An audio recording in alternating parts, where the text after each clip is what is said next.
নমস্কার বন্ধুরা, আমি গ্রীষ্মের দুপুরে একটি মাখা রেসিপি নিয়ে এসেছি।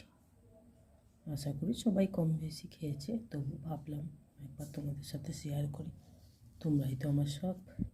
তো এতে কিছু শাঁকালু কুচিয়ে নিয়েছি। তো এতে একে একে দিয়ে দেব কিছুটা বিট লবণ যাকে বলে, কাঁচা লঙ্কা, একটু ঝালটা কমিয়ে দিলাম,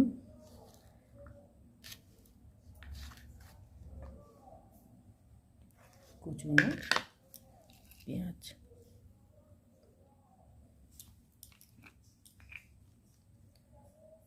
কিছুটা সরষের তেল।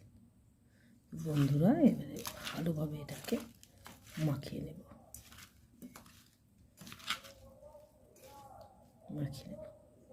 দেখো বন্ধুরা, মাখানোর পরে ঠিক দেখতে এরকম হয়েছে।